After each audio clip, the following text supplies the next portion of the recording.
an alumni of the 1,000-hour program here at the Santa Barbara Body Therapy Institute.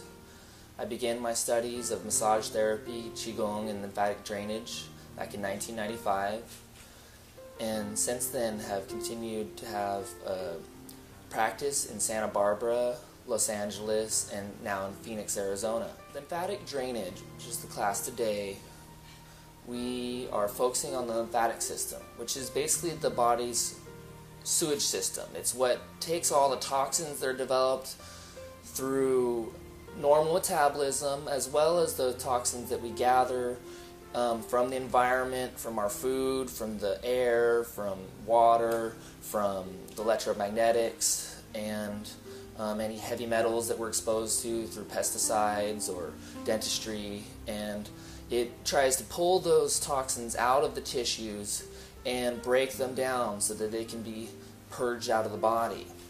The lymphatic drainage is designed to increase that flow, allow the body to have an easier time detoxifying and breaking down those toxins, and assist in eliminating them via the skin and the large intestine primarily.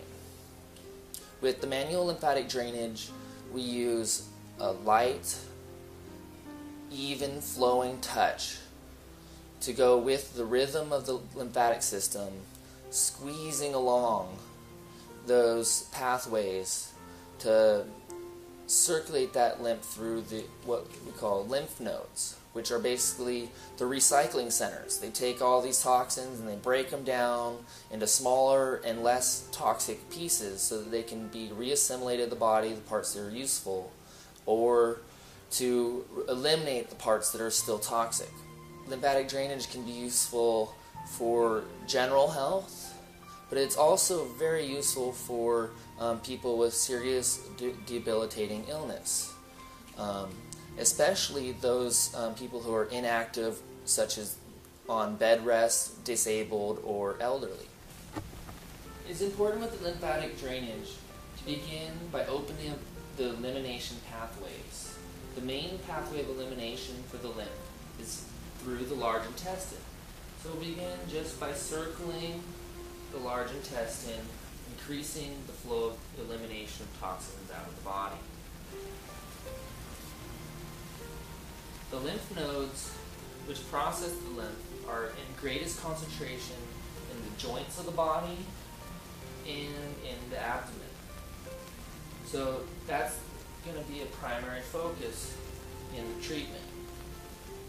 Begin after draining the belly by coming in and draining the legs and the feet all the way up to the inguinal groove, which is the hip flexor groove. Lymphatic drainage movements are done in a slow, rhythmic motion, often applied with oil. Begin with the slow, even pressure with just a gentle squeeze. You want to get a sensation of fluid moving in front of our hands, and we want to kind of squeeze the whole leg like we're trying to empty out a tube of toothpaste. And then just a gentle glide back down, not worrying about the flow of the movement, because lymph only moves towards the heart.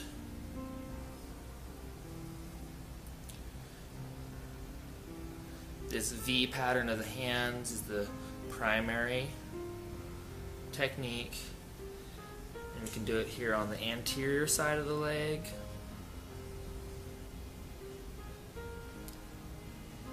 We can also come and do it on the medial aspect of the leg.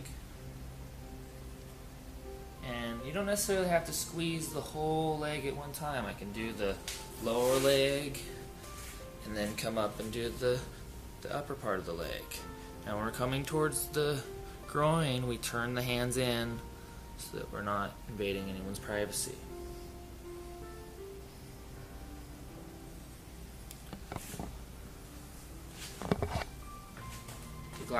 down just to keep an even flow of the movement, give a more rhythmic pattern.